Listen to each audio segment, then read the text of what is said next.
Hello everyone, welcome to Tactica, Imperialis and to today's video. Today is episode 93 of Adeptus Podcastus. We're getting nearer and nearer to the big 100 and it's starting to get a little bit scary because we're 14 weeks away from the Titanic cluster flip. And we've got twice as many guests as we used to have. Oh, this is not going to end well. But that is for the future, not for today. Joining me as always is Remleiz from 40k Theories. Hello everyone. And our special guest this week, joining us once again from the cast of If the Emperor Had a Text-to-Speech Device. Ladies, gentlemen, Xenos of all ages and everything in between, I give you Nostalgia, or just Nos. Hello. Against your better judgment and all reason, you've invited me back.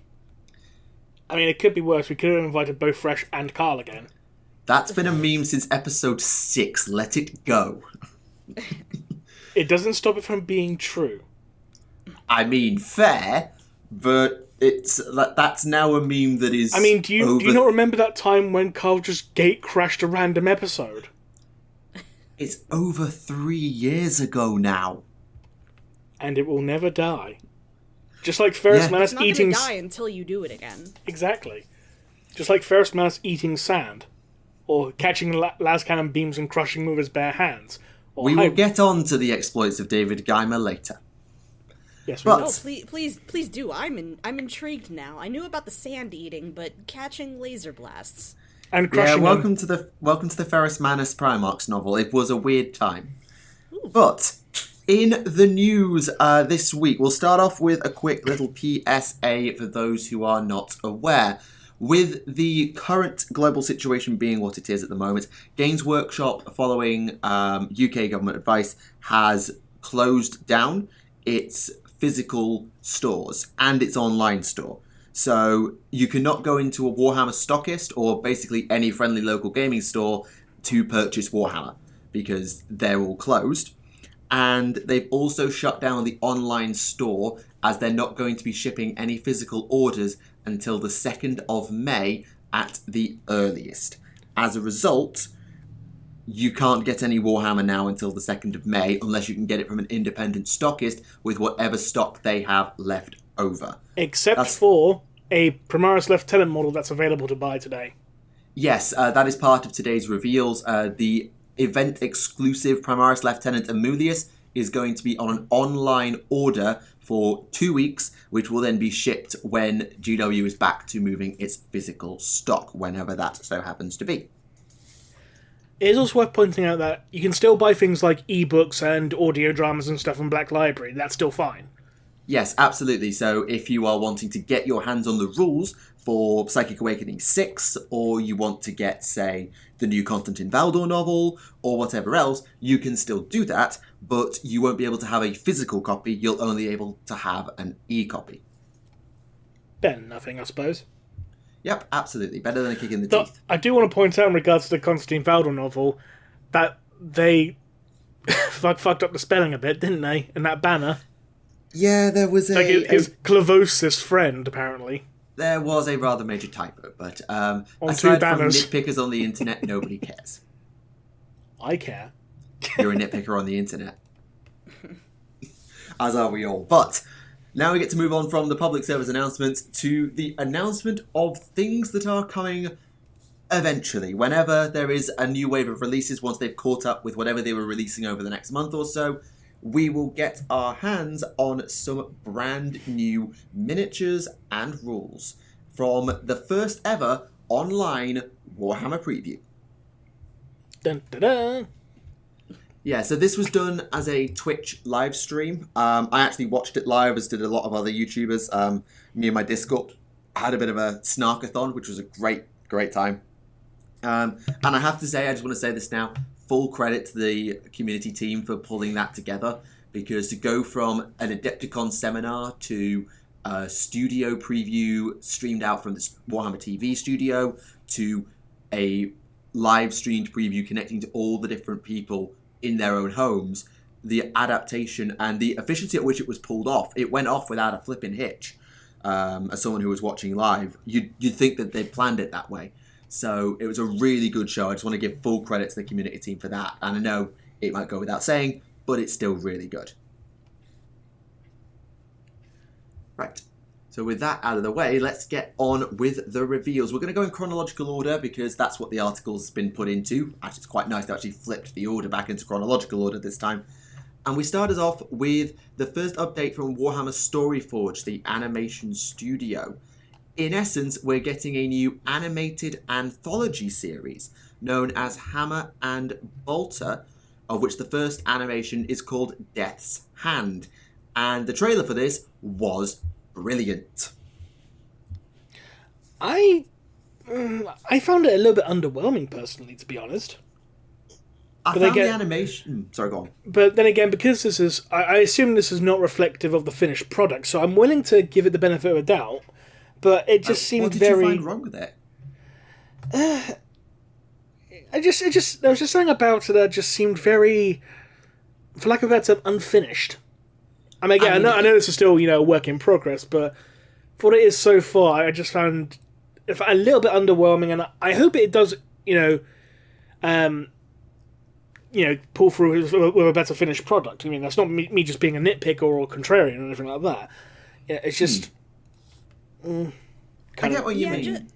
Yeah, looking at it now, I can see where you're coming from in that in the trailer the animation is a little bit limited. There's a lot of panning shots. There's a lot of very, very short frame animations, and not much to really be like, oh, this is something really different from what we've seen before. This is not just like the, oh my god, my scanner.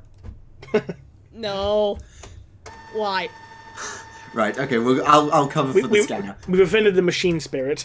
Yeah, but one thing, I'm not someone who's that artsy animaty, but in terms of watching it, the combat that they did show, while it was very short clips, did seem to be really slick in terms of, it was short, but you could see the impacts, the assassin transition in the trailer with the synth skin. I thought that was really slick. Yeah. But I understand it was very short frames, it wasn't long form, there was no voice acting, and it was all done over a very loud dubstep hype score, which probably helped. So I can understand the critique to an extent, but in terms of what it wanted to do, in terms of build hype for new animation series, I feel like it did that job. Maybe not as well as Death of Hope did, or as well as Angels of Death did, but I think it has built the hype in the way it was intended to, even if it's not the smoothest you've ever seen. Yeah, I definitely agree. I can see both sides. No, I'm not sure when... Oh, sorry, go on. One moment while I kill this machine. I mean, as I said, it's probably not indicative of the finished product, and it probably will, be better once it's done. So I am, willing to give it a chance and give benefit of the doubt and all that. But from this initial trailer, I personally found it a little underwhelming. That's fair. Although I don't know when they gave Calidus Assassins wrist lightsabers. That's new. So again, sorry, you cut out. If you look at the artwork, like the Calidus Assassin has a wrist lightsaber. I don't know when that. Isn't that the face sword? I didn't realize it was wrist mounted though. I thought it was an actual sword. No, it's wrist mounted. Oops. I mean, if you're going to be an assassin in this day and age, you have to have a wrist-mounted weapon. Yeah. Oh, excuse me. Yeah, fair. That's my bad for not paying attention to the Calidus Assassin model closely enough. Oops. That's the point. Are they still called Khitan face swords or just face swords now? I'd have to check the White Dwarf that they were in. We'll get onto the Assassinorum actually a little bit later, so it will be all good. Now, permission to talk about Age of Sigmar and Gush a bit. Oh, go on then. Sure. Thank you. So, the Lumineth, they got their next phase of reveals. I'm not going to play the trailer because the trailer was ridiculous. It's The Price is Right crossed with Family Fortunes crossed with Warhammer, and it was stupid, and I kind of low-key loved it. But the actual reveals from the day were the aspect of stone. So the Lumineth have split their society, kind of like the Paths of the Eldari, I guess, a little bit, into 4 temples, the Eldari, I think they're called, or Elatari, I forget the exact name, but in essence, they're split into 4 sort of natural groups, the river, the peak, the mountain, and the zenith. And then Teclis is over top of all of that with Hish, and you've got the citizen soldiery underneath. And this reveal was all about the mountain temple. And they revealed the Alarith Stone Guard, aka elves doing dwarf things and doing it better, just with stupid hats. Because I really like that heavy infantry. It's just, I think the hats are a bit too tall. I just move the hats, like bull heads down a bit. Elves with helmets are too tall? No, but there's That's too never tall, happens. and then there's this. This is like, Nah. this is too much. This is absolutely perfect. It's just the perfect amount of ridiculous. It's. I think it's just the wrong side of the line of ridiculous. But the right side of the line of ridiculous goes to the Spirit of the Mountain and Avalanor, the Stoneheart King. Battled doom cows with mountains on their back, carrying world-smashing hammers in elegant elven armour with some of the most intricate carving on armour I've ever flipping seen. And yes, give me now. Holy cow. Holy cow, battle cattle, whatever you'd like to say. There have been many jokes made, most of them by Twitch chat, but I absolutely adore these miniatures. Like, I don't know why I should hate them, because they're stupid and ridiculous and memey, but I absolutely love them. And when you put them next to the other Lumineth miniatures like Teclis and the Cavalry and the Spearmen and the Archers, they don't even look out of place. Like, they look like they belong. It just reinforces the fact that Teclis is now wearing cow horns on his head. Well, Teclis has got the symbol of Liath the Moon because he's over top of all this stuff. I know, but his hat has cow horns. Not crescent moon, they're cow horns, and this blends in with that even further. Yeah, we'll see what they do if they do the other spirits. Like, there's, I think, a water mage in the bottom of the trailer somewhere. There's a hidden, like, water mage or another character of some sort. So I'm interested to see what they do with the rest of the Lumineth when they get to the next reveal, because at the moment they've only got 3 infantry, 1 cavalry, 1 monster, 1 mage, 1 beatstick hero, and Teclis. Like, that's not a roster. For an elven arm yet. So I'm wondering what they'll do with the rest of the Lumineth. Anyway, I'm super hyped. I'm back into wanting loads of Lumineth again, particularly led by Avalanor, the Stoneheart King, and oh my goodness, yes, right, I'm done. Okay, do we need to talk about Lord of the Rings, or... There's a new Aemma. It's got a bajillion options. It looks fine. It's not something I'm going to collect because I haven't played Middle-earth in about 10 years. Fair enough. Done. Now we get to move on to Warhammer 40,000, the bit that people probably tuned into this podcast for. Well, this and the bit that's coming later. That being Psychic Awakening 8's formal, I know it's been talked about a lot, formal reveal. And I just want to say this now, and I'm going to say this again in the 30k section. Stop leaking stuff. Literally, there was nothing that wasn't leaked. There was one thing that wasn't leaked before this show. This was ridiculous. I don't like leaks, and people who share them around on their Facebook pages means that I can't even avoid the spoiler. Anyway. But I gotta have my information, and I've gotta have it now. The show was in 4 hours. Oof. 4 hours. And you couldn't wait to share the preview banner image and all the stuff. It was ridiculous. Anyway, One more thing, as Jackie Chan's uncle would say. Sorry.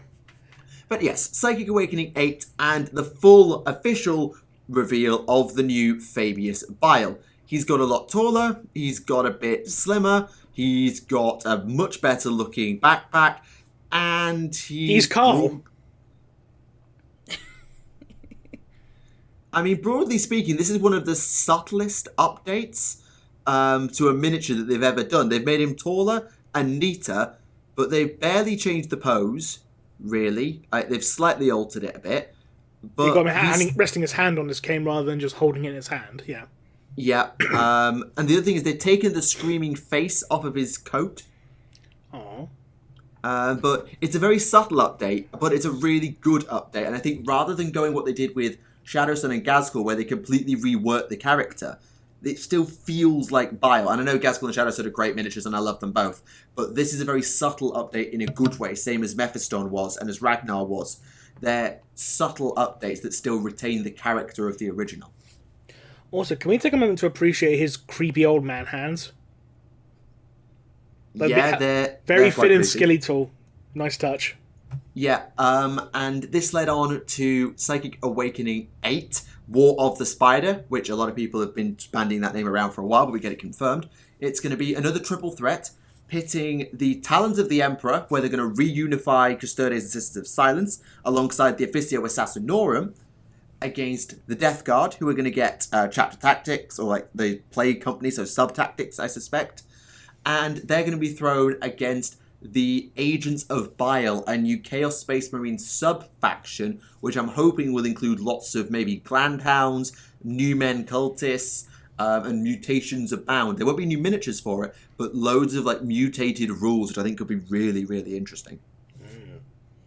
And they also say that this battle is taking place in the ruins of the Cadia system, so it'll be nice to go back there post Planet Killer to see exactly what has become of Cadia, whether the shock troopers are still there, how they're getting on, how the entire system is getting on. Oh, I'll tell you what this could be leading into. There's a one bit of information in the Custodian Codex that Trajan Valor sent a force of custodians from the Shadow Keepers to Cadia, but we don't know why. Well, we know that the Custodians in this book are part of a Torchbearer host, so they're going around bringing Primaris Gene Seed to all the chapters. However, the chapter they were bringing them to has gone renegade and aligned itself with Bile. So they're sort of the third party in this battle. And it does hint, and they hinted on the stream, that we may start to see, at least in lore, a little bit of what Bile is getting up to with regards to Primaris. Excellent. Not like full-on Chaos Primaris, but the fact that his servant has got Primaris Gene Seed, we'll see what he's doing in terms of tinkering with that and maybe creating his new men in his own way. Either that, or one day Fabius Bug just crosses the Rubicon Primaris himself. I mean, given the fact that his body is constantly decaying because of the blight, and the work of Call has nearly eliminated most Gene Seed instability, not completely and not at all. The Space Wolves in particular still need the Cup of Wolfen, for example. It might be an interesting idea of him primarising himself to try and get rid of the blight ravaging his body and having a spare normal clone in case it goes wrong. I can see that happening. Yeah, I think that's a cool way for them to take it. The only thing I'm not sure about really with this is what they're going to do with the rules for the Imperials, because the Sisters of Silence have got rules in White Dwarf a few months ago, and the Assassins got some rules in White Dwarf a few months before that. In fact, they might just be reprinted because not everyone, got those issues of White Dwarf because they're only available for like the 1 month. So. Yeah, I'm just curious if they are going to just be copy-pasted across, because the 8's rules for the Tau were copy-pasted from Chapter Approved to Psychic Awakening 5. Are they going to do the same for the Sisters of Silence, where it was just an equipment list and a few data sheets? There was no real relics or warlord traits. There might have been the odd bit. There was very little for them that made it feel like a codex rather than an index. So I'm wondering what they'll get in War of the Spider, if anything.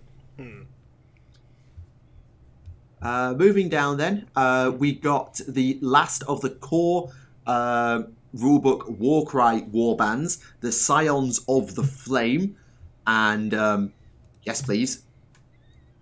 I guess you could say that they're looking quite hot. Yes, these are the Warriors of Akshi, and they're obviously involved with fire. They worship Chaos, the ever-cleansing flame, and it's some really simple but also really elegant miniature designs. The Priest in particular, I really like. They've got firebomb throwers. They've got just some really simple but also really elegant designs, and I really like them. Yeah, I'm really liking that the sculpting on the flames there. It stands out really nicely. I especially like that flame side there. That's neat. You mean, yeah, it's actually a halberd. I mean, it's a halberd, but it's got the effect of a scythe going. I don't know why there's got one flame pointing in one direction and one flame pointing in the other. It's kind of like which way is the wind? But it's a very nice. Part of it's going to be from the movement of his own weapon. In fairness. Yeah, and the other really cool one is the Immolator, which is the dude who's literally on fire. Yeah, no, that one I really like. The sculpt on that. So when you said Immolator, I thought you somehow managed to guess this as the battle tank. No, but the way they create these guys, actually talked about it, Ben Johnson did. and he said that they're created in a ritual where the priests actually consume realm stone, which is a magic space rock for each of the magical mortal realms. It's sort of the raw magic of the realms in rock form, and it's really powerful stuff. So it's really interesting bit of lore for that. So I really like that. And they also confirmed that whilst this is the last of the core warbands, this is not the last that we're going to see of Warcry warbands. So I'm looking forward to what they bring in the future to the Bloodwind spoil. And then we get to the main event, and where the leakers ruined everything. You know who you are. Do not do it again. Do not approve. But we got a new Primarch. And it's not Jagatai Khan. No, Jagatai Khan, because he's got 2 miniatures, a foot and bike version, he is going to be last, because there's literally no one else left aside from the Emperor. And that means we get Lionel Johnson, joined by another absolutely stupid, funny, ridiculous trailer, which was a cross of M&S and dating sim and Primarchs. It was ridiculous, and I loved it. What do you look for in a Primarch? Basically. Yeah. Is it indomitable fortitude? Is it their dashing good looks? Their unbridled ferocity? Well, maybe you don't have to choose. This isn't just any Primarch. This is the first Primarch. And it's just, This is M&S Primarchs. That's exactly what we were all saying in the Snarkathon, because there was such a long gap. It's like, oh, don't make an M&S joke, please. But, yes, we have a new Lionel Johnson miniature with options. Helmeted, unhelmeted, lion's blade, or giant chainsword. Yeah, that's the Wolf's Blade, his monster hunting sword. And it gives him +3 strength, and his base strength is 7. Now, Heresy players will know how powerful that is, better than I would, but he's strength 10 when he's carrying that thing around. And, yeah, it's a nice model. Do you know... sorry, Karen. I will say, though, there's one little minor gripe. In the trailer, they say angelic features, and it's like, I get what the pun you're going for here is, but I can't exactly... We can't exactly go say Lionel Johnson's got more angelic features than Sanguinius and put a helmet on the man. I mean, the bareheaded version of Lion, I think, is much, much better, because it shows Lion as this angry murder machine, which he should be, versus generic Mabob, because his helmet is very generic. It's a nice helmet, it's a really nice helmet, but... Some pretty sick wings. Yeah, but it's a bit... I feel a bit generic with the rest of the Dark Angels range. I just wish the other Primarch models had helmet options. Yes, that would be nice. Considering like the only other Primarch with a helmet is Alfarius. Because Alfarius. Well, yeah. Yeah, like Primarch faces is something they took a long time to get right. There were a few duds looking at you, Fulgrim. And Korax. Still ain't prettier than Sanguinius, though. No. Nope. In fairness, the horror sculptures are pretty good. Yeah, there's some good ones, but certainly they've been a bit hit and miss with Primarch faces. But it's all been done, actually, by the same designer. Sam Egan has done every single Primarch. And they talked about it a bit. Has he done every single one? Because I'm pretty sure there was a different guy who did Ferrus Manus. Well, that was sort of the vibe I got from the stream. They were talking to... I'm pretty sure from the old... it wasn't Ferrus Manus, someone else did. I know someone else did Lorgar. Oh, they were talking It was what's his name? I forgot his name, but yeah, it was like on the back when Forge World still used to upload videos to their YouTube channel, and it had like the design process for each Primarch model, and you had and it was someone other than Sam Egan who did the Lorgar model.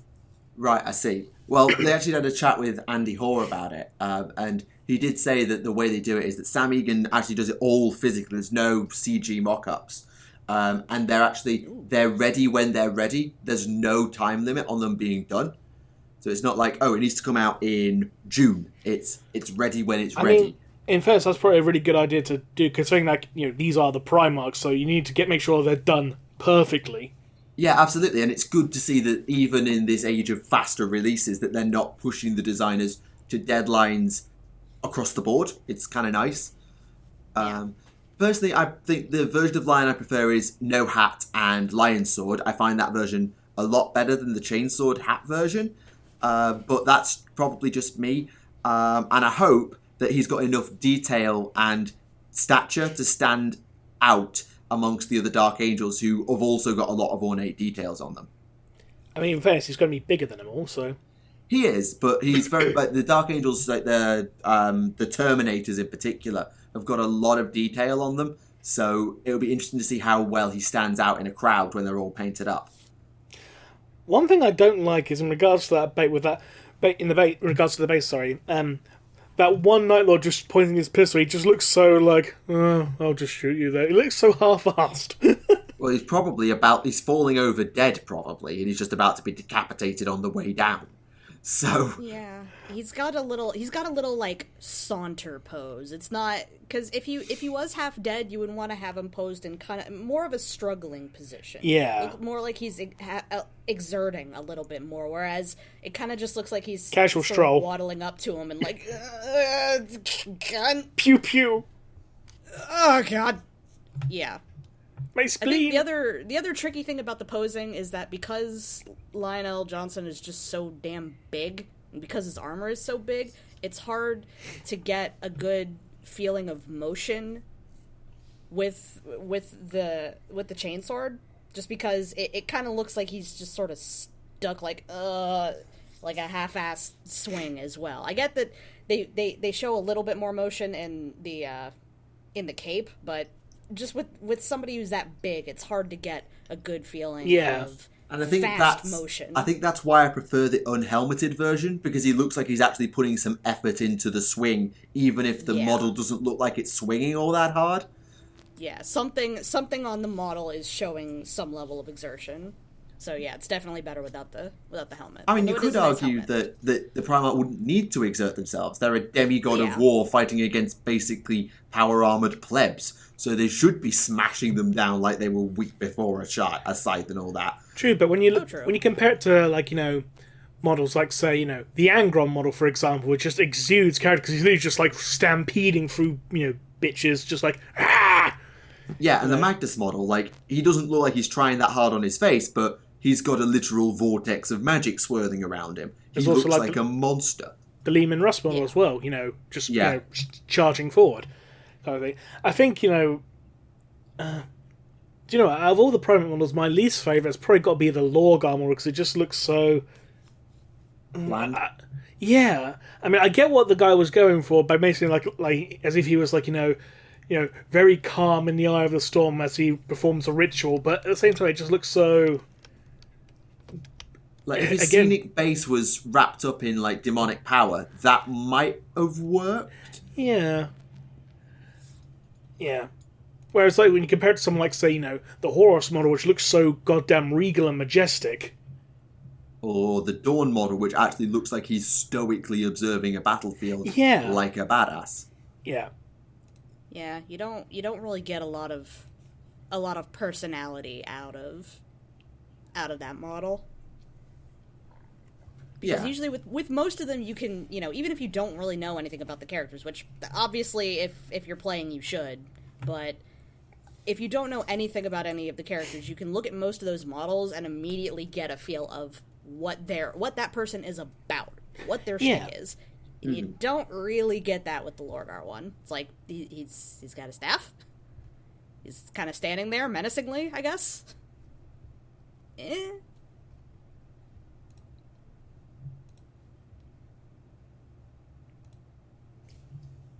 Have I cut out? Yeah, I think I lost you there. Oh, jeez.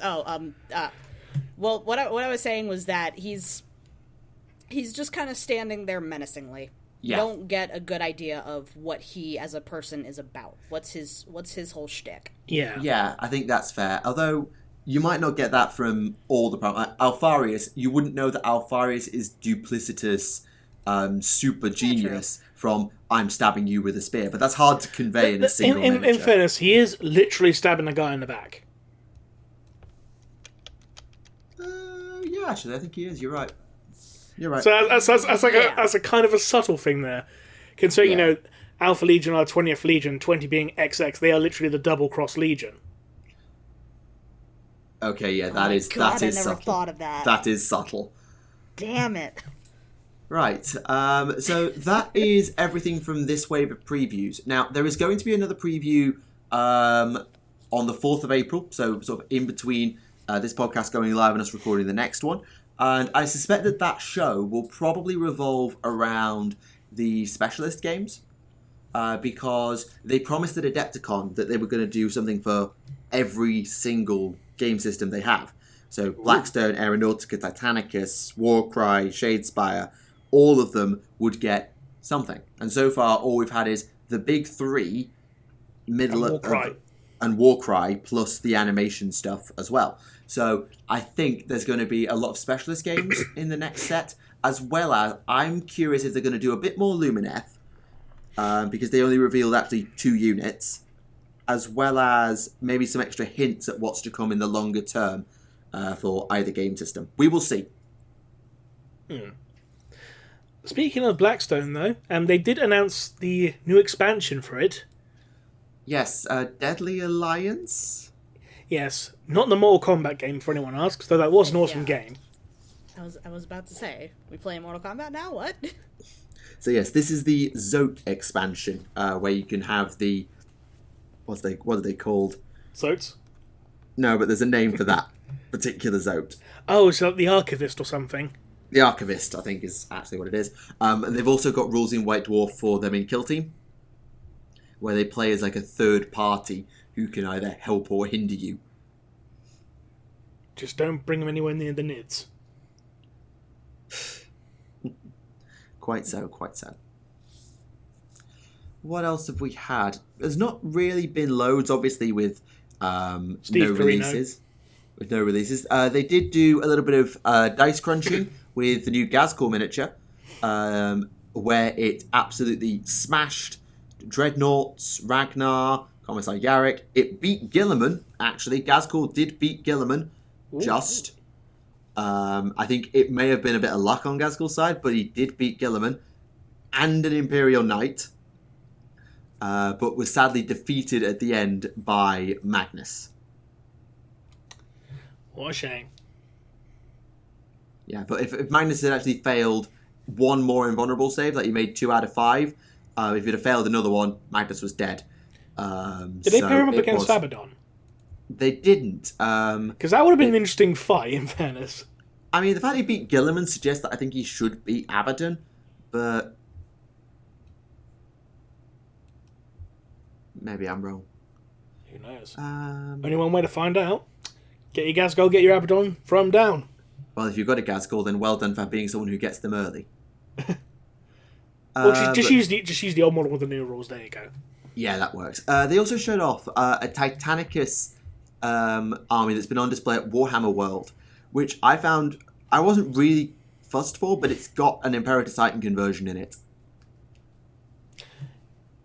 Yeah, I notice a lot with these Imperator type conversions, because a lot of people tend to use, a 40k Knight as, the basis, which is fair enough.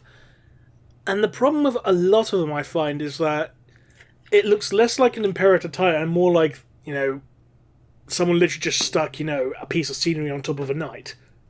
I mean, I don't know if you actually had a chance to look at this one.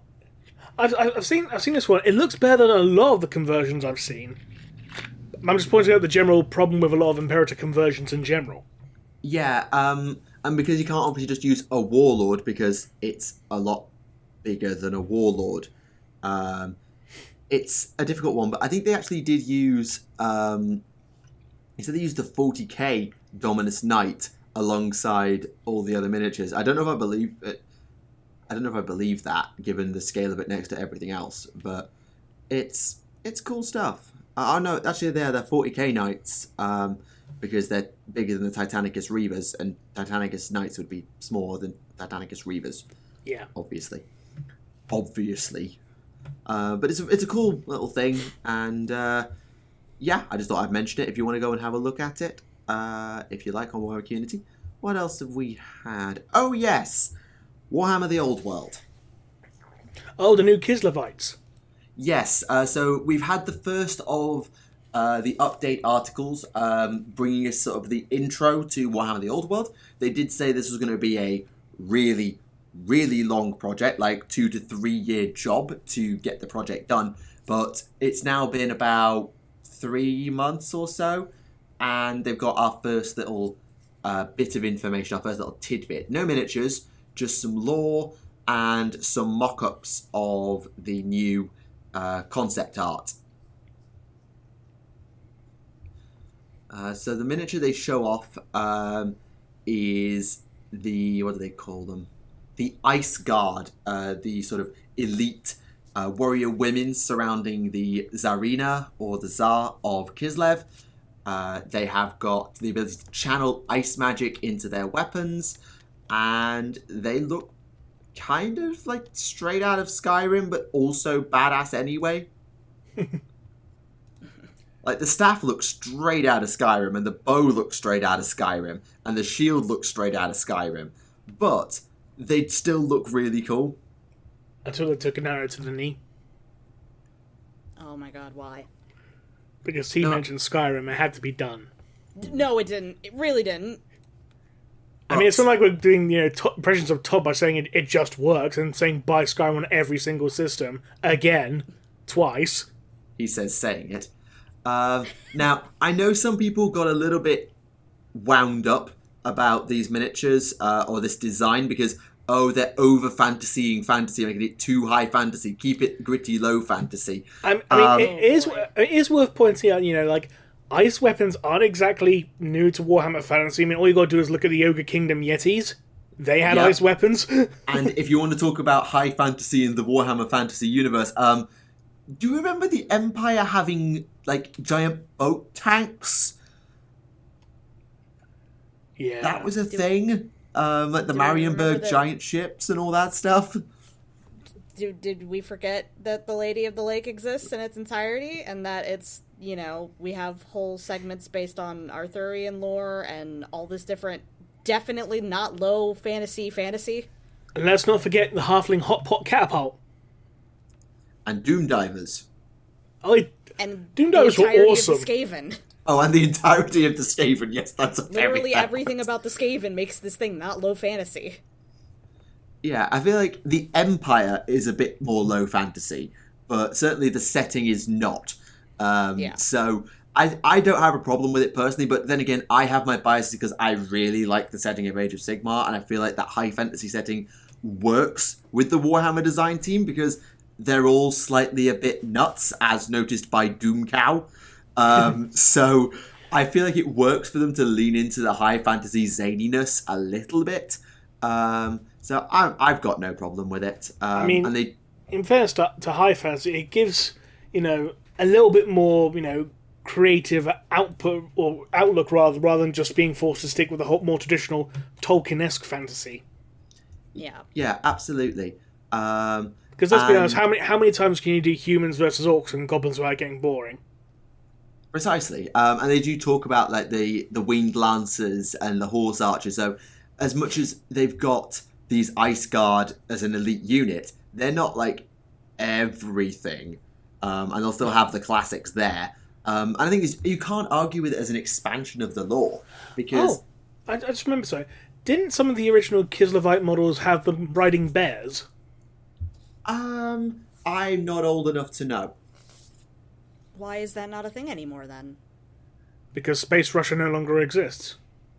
Yeah, Kislev got destroyed in the world that was, and Ice Humans hasn't really come across. The nearest you've got is probably the Mournfang Cavalry of the Beastclaw Raiders, who are ice-based ogres riding around on giant, Doom Bull Pig mammoths things.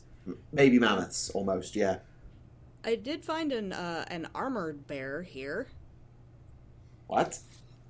Yeah, armor bears. I don't know if this is something that somebody made themselves, but Yeah, I don't remember seeing a miniature like that, or the internet would have lost its mind. But I could be wrong. I could definitely be wrong. Oh no, I did find. Actually, no. Now that I've found one of somebody riding a bear. Let's see here. There we go. Warbearers. Oh yeah, that's one of the old classic miniatures, I suppose. That's still cool. It is definitely still cool. We need more warbears. Yeah, and I think we're going back to the old. We're going back to the old world is just good because Kislev gets some love, Cathay gets some love, Araby will get some love, Britannia might get some expansion. Yes, you Britannian people can actually calm down for 10 minutes now. And the map actually shows these Norse dwarves, which could be really interesting as a new faction. Are they like Chaos Dwarves? Are they Ice Dwarves? How's that going to work? They've really got the space to actually come up with some really cool stuff for the old world. So I for one, like, embrace the zaniness a little bit. I can't really imagine the Norse Dwarves being Chaos Dwarves, considering the Chaos Dwarves are the Chaos Dwarves. No, but like a lot of some of the Chaotic Raiders did come from Norska, so I don't know if they'd have been corrupted along the way. Knowing dwarves, considering dwarves are naturally resilient to the energies of chaos and magic and all that, hence why the Chaos Dwarves weren't actually destroyed, they were just corrupted because the corrupting energies there were so great in the Darklands. If I recall my fantasy lore correctly, it's been a while. This is back when they had their big, massive Babylonian hats and ringed beards and fangs. Yeah, they've still got like the classic Chaos Dwarf miniatures. I think still exist. You can certainly get resin Chaos Dwarves for AOS now, the Legion of Asgore. But because that was from the old. What was that fantasy expansion called? Was it Tamarkan? Tamarkan's Horde is a thing in AOS, but it's not just Chaos Dwarves, I don't think. Yeah, because that was an expansion, like one of the fantasy equivalent of the Imperial Armor books back in the day. And it basically had like Chaos Swords, and you had an army list for Chaos Dwarves in there and a whole bunch of other things. Because like Tamarkan was trying to assault the Empire, but instead of coming from the north, he basically went all the way around through like the Darklands and was basically going to attack it from below. Yeah, with the deserts where the orcs and some of the dwarves lived, it was a strategy. It's bold as fuck, is what it was. It was definitely bold as flip. That was a thing. Is there anything else on the news? Well, we did get some rule looks for Saga of the Beast. I don't want to sound negative here. I was kind of underwhelmed by the new orc rules. I haven't actually bought the ebook yet to get the plot and to make sure they haven't jobbed out my boy Gazkul. But I had a look at the rules. I think some people got the book early and went through the stuff with the custom jobs and the new psychic powers and the subcultures. And I feel like... I might sound a bit petty here. But I feel like compared to what, for example, they gave the Tau in Psychic Awakening 5, it's not anywhere near as fun. Because Tau got custom step tenets, they got new unique relics by the dozen, they got loads of new relics that were unit specific, which was really cool with prototype weapon systems, they got the new Shadows and data sheet, and then they got updated rules for an entire subgroup with the Farsight enclaves, and got new relics for them, and new warlord traits for them, and new stratagems for them, and there was just a lot of cool stuff in that book, and it was really powerful stuff as well. By comparison, the orcs in Psychic Awakening 6, the subcultures... please stop me if I sound like I'm whinging, but they got the subcultures, which are essentially more chapter tactics. They're not like upgrades to units where, these are burner boys, so they belong to the pyromaniac subculture. Instead, your entire army switches over to being pyromaniacs, fly boys, mad boys, wild boys, tin heads... I'm so sure there's another one that's not Speed Freaks, because Speed Freaks isn't one. There's others, I think. And it didn't... Sorry, ignore that. It's fine. It didn't feel as like over the top or as powerful as what they gave the Tau. And the custom jobs, whilst hilarious, essentially it's pay 80 points for a Make Boy workshop, get a free stratagem, which might be quite good. Like upgrading a battle wagon to a fortress, or making a weapon for the Gorkanauts, instead of being 4d6 shots, it's now 24 shots with 6s doing more hits, which was just flipping ridiculous.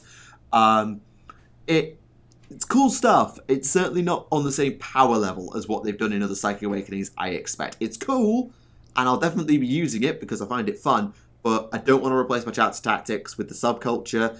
I I bought a Met Boy Workshop, so I might as well use it. Fair enough. So that was very long, very rambly, and probably just annoyed a lot of people because I sound like I'm whinging as an Orc player who's been doing this for far too long. But I'm not trying to do so. Anyway, that's the news. Now, obviously, with having all this extra free time, there's been a lot of reading to do. And, well, I'll let Rem start. Yeah, so I finally finished the Lionel Johnson novel. So you might want to put some spoilers up here, Michael. Yeah, I'm going to need to do at least 2 spoiler sections. Oh, you got... So I've got Empire of Lies to do. You've got the Lion novel. Are we going to talk about anything else today? Well, I'm about a third of the way through Saturnine. Just because we've got 2 full books to discuss, it might be worth saving that one for the next show. Maybe. We'll see how we're going for time. We'll see how it go. So yes, okay. Spoiler warning the first. For Lionel Johnson, Lord of the First. Begin. Right, so you want to hear something dumb? Because there's a couple of bit dumb things in there. Well, I say dumb, but... Boy, do I. So, not only do the Dark Angels have in their arsenal weapons that can literally vaporize your soul, as in bullets that will kill your soul, as in bullets that basically vaporize your warp echo, as in killing your soul, but the Iron Wing of the Dark Angels during the time of the Great Crusade has an entire cadre of men of iron. Alright. So, sorry, the quote, bastard descendants of the men of iron, but they're still abominable intelligences. 6-limbed abominable intelligences that are basically going around killing everything in sight, and the only reason they're not killing the Dark Angels is because there's literally a Tech Marine was hand over the off switch. I saw that and I was like, why do they have men of iron? Considering, AI is outlawed. Because the only people that know that the Dark Angels have these men of iron are Lionel Johnson, the Iron Wing, and the Emperor. No one else knows. Malcador. No, not even Malcador, apparently. Okay, right. Where to start with that one? How would they... I mean, I guess when the Emperor's on your side, maybe, but how would you get away with that for that long? By being the first. I mean, we know being the First Legion has privileges, it seems. Like, we know the Dark Angels had first right to all the archaeotech that was found, which is why they had so many plasma weapons back in the day. They had all the archaeotech. They got dibs on it because they were the First Legion. But there's a difference between first dibs on archaeotech and carrying around a giant army of AI in your back pocket. Yeah.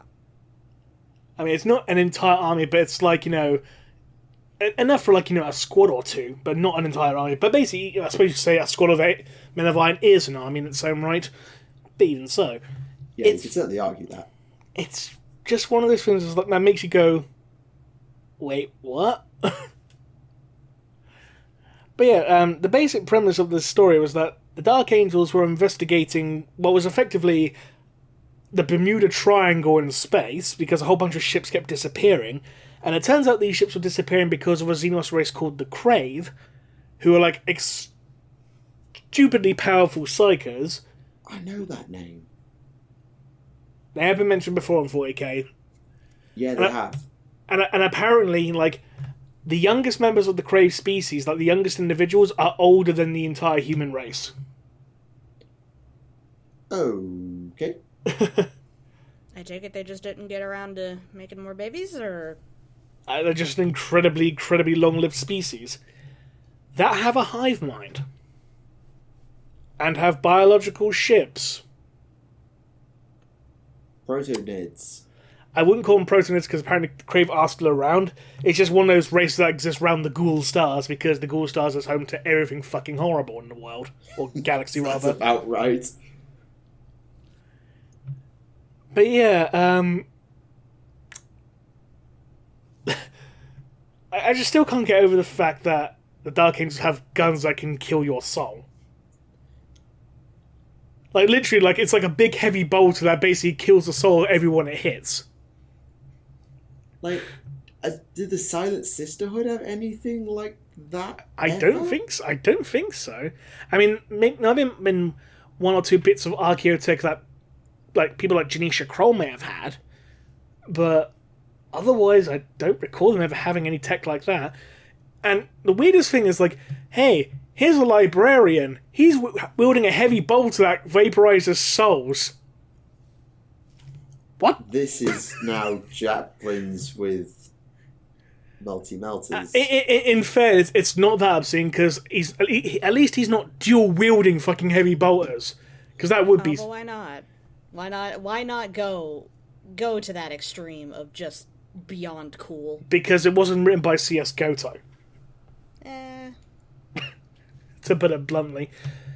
I still find it weird that the fact that not only did the Dark Angels had chaplains at this time, which someone did point out to me that they did have a chaplain equivalent called the Brother Redemptors, which is okay, which is something I generally forgot about, so fair enough. But I don't know why this book calls them Interrogator Chaplains. I'm going to assume it's authorial error or something. Because only the other books call them Brother Redemptors. So, I assume it's something to do with that. Possibly. But ignoring the slight nonsense of the Legion itself... Slight nonsense? How well does it treat the Lion? Honestly, it doesn't treat him too bad. He's portrayed as being, rather Primarch-ish. It's not to the meme levels like we got with Ferrus Manus. He's not catching las cannon bolts with his hands or anything like that and crushing them. But he is still ridiculously overpowered. Oh, yeah. Yeah, well, it's interesting. On the stream... He's able to, effectively psychically overpower a stupidly powerful psychic entity. Because this Crave basically tries to, take control of his mind, and Lion's just like, nope! I mean, to be fair, Lion in the past has outwitted Kairos Fateweaver, so... that actually carries a continuity there. Yep. But in the stream today, they were talking about the original Alan Bly Primarch mood board. Oh. And sort of, they always use that as a reference point for defining what makes a Primarch. In the miniature design, in the stories they write, in the rules they write, everything circles back to that mood board. Right. And I don't remember everything they said for Lion, but they talked about some of his personality traits as being very pragmatist, gets the job done, even if it's a little bit ugly. He bigged up his Monster Hunter aesthetic from his time when he was the Beast Slayer of Caliban, about his sort of strategical genius. And there's a lot of them, and I won't get into them all here. You'd have to go and rewatch the Twitch stream. But it was a really interesting conversation. I just remember, so I might be slightly misremembering here, but if I recall correctly, the novel also did state that the Dark Angels also have a 20th century nuclear bomb. Because why the fuck not? It's a bit cute in the face of everything else that they have. Just, they've got a bomb. That's adorable. Yes, they can What's it gonna do? Do? They can blow up a city block. Yeah, you've got weapons that can blow up a planet. That's cute. So we got weapons that can blow up your soul. I feel like of all the things I find hardest to accept, it is the Soul Blaster. Because, them having some AI in the back pocket as the last vestiges of Archaeotech, and it makes sense that rather than destroy them, the Emperor might actually say, okay, there's a use for these guys, let's give them to the strategical pragmatist, and let them loose until they just eventually die, rather than having to actually fight them, because it would be a waste of resources. But the Soul Blaster gun, that I have a little more difficulty with. Yeah. Really, that's just there because it's cool. It's what's some sick, crazy weapon that we can give to these guys that nobody else probably has? I don't know. We've got something that can kill literally every other part of a person. Let's kill the soul. I mean, to be fair, we've had weapons that can blast your soul out of your body. I'm pretty sure that's what the Warlord Sinister Titans could do. But yeah, that's a These are literally described as erasing your warp echo. So The blank maker. Well, it's not so much because blanks have a negative warp echo, as it were. It's a negative presence, but this just erases your presence completely. Oh, sorry, it's like warp invisibility rather than warp void. Yep. Sorry, you're right. It just seems... Yeah. It's a bit much. It certainly wasn't something I'd have expected. But then, Rule of Cool also applies. Rule of Cool, yeah. I will say, out of the Primarch novels, it's not the worst. It has that going for it at the very least. It's not the worst one. Let's be fair, by your standards, the worst is very, very low standards for the Primarch novels. Let me put it this way, then. It's better than the Ferrus Malus novel. Which was also by Geimer, just for reference. Yeah. So, Geimer did improve, so I'll give him credit where credit's due. He did improve. You know, it's better than the Ferrus Malus novel. I'd say it's probably better than the Jagatai Khan novel, only because the Jagatai Khan novel, I don't even remember what fucking happened to it. It was something to do with librarians, I think. That was mentioned right at the very beginning, along with Jagatai drinking yogurt. Or Right. White Russian. It was fermented milk, so it was either yogurt or White Russian. No, that's an actual like Mongolian thing is drinking fermented milk. I mean, like, is it more like is it fermented as a point where you get alcohol from it, or? Yeah, like let me get that here right quick. Okay, fair enough. And Yeah, this is the problem with us being very culturally uneducated. We do our best, but we don't know every reference. So, 'cause whenever I hear fermented and milk, I immediately think White Russian. let's see. Well, it's probably Irag. Right. Because there's kumis and then there's Irag. Kumis is I think is non-alcoholic, and Irag is an alcoholic drink made out of fermented horse milk. Lovely. Yeah. So yeah, it's probably Irag. Also, we're still trying to find out what happened to all those horses that Jagatai gave to Rogol Dawn after the Siege of Terra. Dead. No, obviously they're dead now, but I mean, like, what did Dawn do with them? Did he just go like, horse? Or something? I don't know. See, the problem is I can't see Dorn outside of our text-to-speech version, so I just see him building a petting zoo. We'll build fortifications for these horses. You may pet them once. I built them so boy can have something to play with. He needs to train. Too dangerous. The only problem is that, like, given his luck, a horse would probably buck boy off, and it would just shatter all of his bones. And Billy would sympathise, like, don't worry, I got run over by a bike. Oh yeah, that happened. Yeah, he's had a lot happen to him. True. Poor thing. Some of the things involving Lucius. So let's not go there. Yeah, we'll even that one now. Right. Are you done to close off online, or is there anything else you want to say? Yeah, I'll leave it there for Lion. I don't want to talk about that stuff with the Men of Iron, because there's a bit, what the hell. Okay. Close Lionel Johnson, Lord of the First spoilers. So, welcome back if you skipped that one. If you were still fussed about spoilers, well, I'm going to talk about another one now. Because I have finally finished Farsight Empire of Lies. So we're about to enter the spoiler room brawl again. Yep, round 2. Now, actually, to be fair, this book has now been out for about a month, because it came out when Psychic Awakening 5 came out. So you may not consider this spoilers, especially because the plot of this book is exactly what you think it is. It's just the plot beats. So Farsight goes on a date with Shadow Sun. Hooray! It's the story of the secession of the Enclaves from the Empire, and that story has been told in the Farsight Enclaves Codex before. The main story beats are exactly the same, but the details and the meat on the bones are where the fun lies with this book. And I'd read about 5 chapters, and I actually remember tweeting at Phil Kelly, saying how much I was enjoying it, and it may have gone on to become one of my favourite Black Library novels ever. That's how good it was in the first 5 or 6 chapters. And I stand by that. Genuinely, I think this is one of my favourite Black Library books ever. Quick question. How good is it in comparison to Crisis of Faith? In my opinion, less revelation, but better written. Right. Because every now and then in the opening 2 acts, it's sort of split into maybe 3 or 4 acts. In fact, it is actually split into separate acts. It's actually got separate sections. Hang on. How many sections has it got? I think it's 3. Where is it?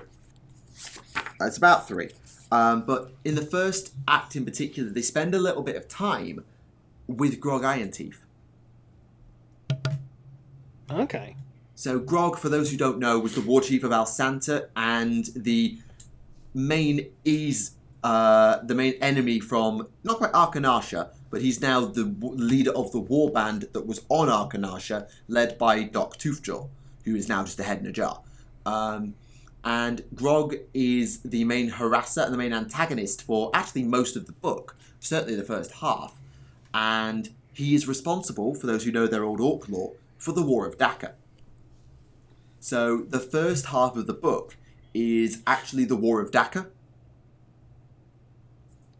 Right. Which is basically Farsight is an idiot and gets played by an orc.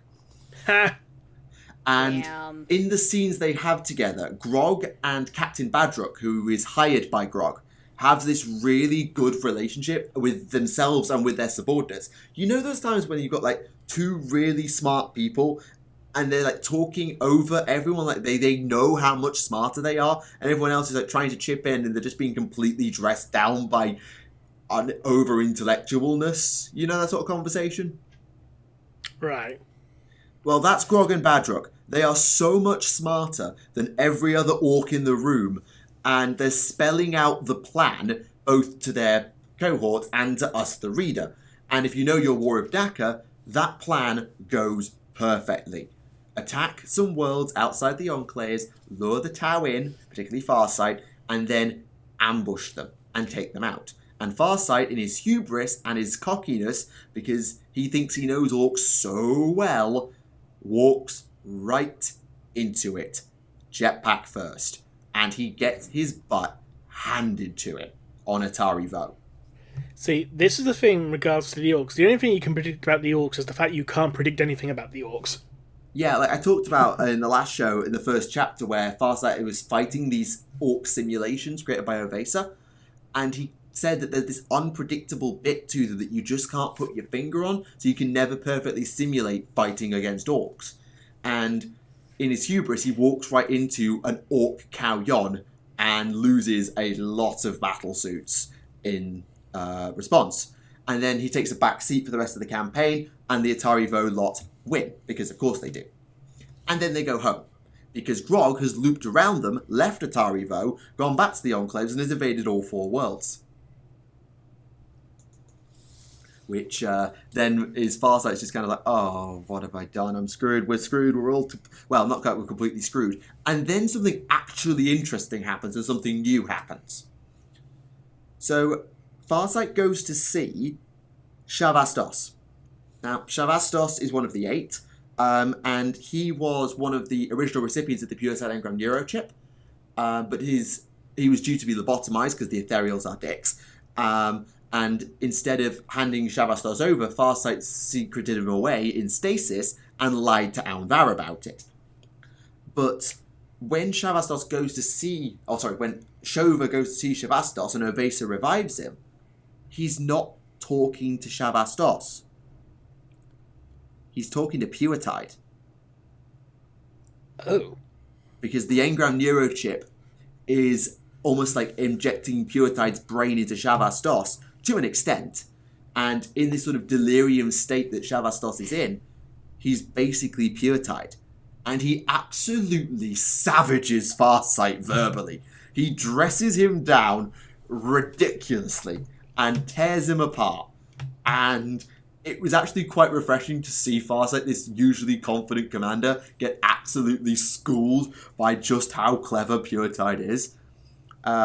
So, suitably chastised, he leaves, goes and does all his meditations, and then goes and smashes the orcs in one fell swoop. It was quite impressive. Setting off the exhaust clouds of the Tau flyers to burn up all the orc flyers, on Tinekla, creating massive earthquakes using seismic defibrillator nodes to crush the orcs on the Graal, creating off giant tsunamis for the submersibles in Salache, and then a massive firestorm to cleanse Violos, including punching Grog in the face. It was very, very satisfying. I can imagine. And then Arthas Moloch happens. Oh. Because not satisfied with killing the orcs at home, he has to go and finish off the rest of War Grog, which is on Arthas Moloch. All's going fine, and then suddenly demons. As you do. When you've got a world like Arthas Moloch with a giant Chaos Shrine that is activated by blood being spilled on it, yeah, as you do. And suffice to say, demons come pouring through, the Molochites, as they're referred to by the completely non-understanding Tau, and they get their butts kicked. Farsight nearly dies and is withdrawn to space. His order was evacuate. Full evacuation. We'll go back to space, and then we'll deal with this. Only to realise that the Ethereals are not doing any such thing. What the Ethereals have done is they've basically put Farsight under house arrest and carried on the campaign without him. Why am I imagining the Curb Your Enthusiasm theme right now? No? Okay, never mind. Sorry, you lost me on that one. But Farsight's having none of it. Ovesa lets him out after some arguing. And essentially, he has to convince the rest of his commanders, like Arakon, Oblotai, and co, to go back down and save the Firecast that are still stuck on the planet because the Ethereals are idiots. And all the Ethereals, against all protocol, say, we're coming with. There is a nemesis on this planet we must defeat, implying they know something that the rest of the Tau don't about the fact that we've got suddenly demons. So the Ethereals break protocol, go down to the planet altogether, and all die. Because, of course, they do. That's how the Arthas Moloch story goes. Farsight gets the Dawnblade, beats up a Bloodthirster a little bit, doesn't actually kill it, basically loses. Gets some hexagrammatic medallions, chucks them into a portal, end of demons. But that's not where the fun ends. Oh. Now, I've been skipping over a lot of details, like the fact that Tzeentch and Khorne are kind of warring over the Tau, particularly Farsight through Khorne, and Farsight basically goes all Khorne blood rage. So basically he goes full-blown Chateau Kais at this point.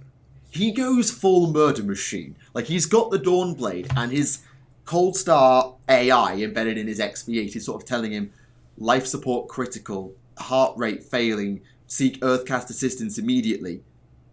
And then he kills an orc with the Dawnblade. Heart rate stabilizing. And then he kills another one. Heart condition nominal. And the Dawnblade's chronophagic effects start kicking in and healing Farsight with every single blow of the Dawnblade. And he goes on a rampage. Even though his battlesuit is literally screaming at him, stop fighting. I literally am going to break in a minute. Like, the suit is completely compromised. And Farsight just will not stop. He's just like, how many orcs are left? How many orcs are left on this planet? They all have to die. And he does. He goes around with a bit of help from the rest of the Tau, and he kills the last one by jumping out of the battlesuit to stab it with his bonding knife. Sick. Absolutely sick. And then he collapses because, you know, he's kind of done at that point. And I guess he needed a cigarette. And then the book ends, you've had the testimony of Vicola Herat, an Inquisitor, who sort of now basically turned turncoat and joined the Enclaves. And she gets a badass moment where she kills a flesh hound, puts its collar on to exorcise the demon that's been possessing her, which is the demon that possessed Pormalchior, by the way, for those who know that book. So the demon of Pormalchior now possessed her, subtly, quietly, but she puts on a flesh hound collar to exorcise it, including shoving it back down her throat to stop it escaping so she can exorcise it, at the cost of her own psychic powers. Huh. That was probably the biggest, like, the new thing of, like, she was actually inside Oblotai's battlesuit, not piloting it, just sort of watching whilst Oblotai piloted it, and then was on the battlefield doing her bit once the battlesuit was compromised, managed to rip a fleshhound apart, eventually with a bit of help, took its collar, clamped it on, destroyed the Tzeentch demon inside her, and lost her psychic powers in the process, and then ripped the collar off before passing out. Well then. That's the only, like, what? But it's an undoubtedly badass moment in the book. And then it ends with the conference of the Firecast commanders and Ovesa, sort of saying, well, what happens now? We have no ethereals. And Farsight kind of sideburns Aun Vat. He says, I don't think anyone can rule this thing alone. As if just sideswiping the ethereals and saying that the Elemental Council with the Firecast, the Earthcast, the Aircast, and the Watercast will lead the Enclaves together. Arachon can oversee the defences. They'll cook up a story for why Shavastos is back, and so on and so forth.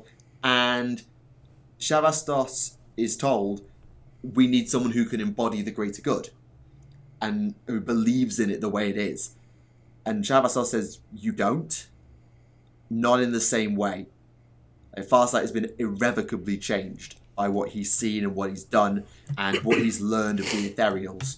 And that's roughly where it ends. Though I think they actually put Farsight's battlesuit in a museum in the pose of his old model with the sword swung out wide and his hand across, which was actually holding a medallion, the Talisman of Arthas Moloch, but that's beside the point.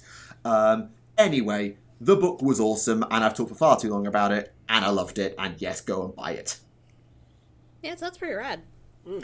Yeah, despite the fact that literally every single plot beat happened exactly the way you were expecting it to, in terms of they're fighting some Imperials, then they're fighting some Orcs, then they get distracted by some more Orcs, and they go and lose to those Orcs, and then the Orcs attack the Enclave, so they turn back, and they smash them, and then they go to Arthas Moloch, and then suddenly demons, the Ethereals die, and diddly-diddly-dee. The plot beats go exactly how you're expecting.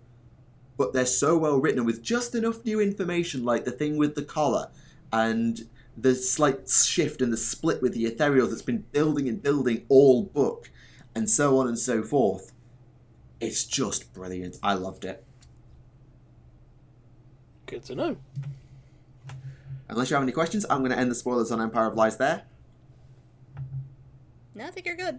Okay, end of spoilers for Empire of Lies. I've talked for like nearly 10 minutes about it. Sorry. Welcome back, spoiler people. Alright, how are we doing for time? Do you want to talk about Saturnine, or do you want to leave it? I can talk about what I've read about Saturnine so far, because I'm about a third of the way through the book, as I mentioned earlier. Okay, spoiler section, the third. Yeah, so a lot of spoiler sections this week. Oh, we've had 3 before, I think, when the Apocalypse novel came out. I think we had 3 that week as well. Oh, yeah. Yes, that's true, yes.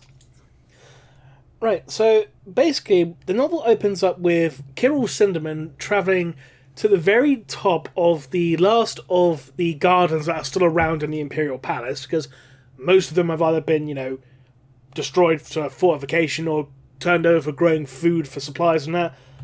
But this one's still, it's left unkempt, but still pretty much intact. And he's basically going to the edge of the wall and he's contemplating suicide because the events of the last war effectively broke his mind. Like, his faith is wavering. And as he's contemplating suicide, he notices that Rogel Dawn is standing right behind him. Because Rogel Dawn was there, just, chilling out, just trying to, take some time to unwind and let us all the information he's been process. Rogel Dawn Ninja Primarch, by the sounds of it. No, that's Jagatai Khan, who turns up a little bit later. Because, Dawn and Cinnamon get to talking, and basically Dawn says to him that they need more than ever now to basically re-establish the Remembrance Order, in a way. And so Kirill Cinnamon is basically instructed to create a new team of Remembrancers, even though they're not called that.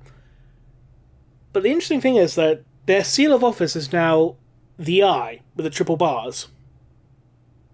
As in the symbol of the Inquisition.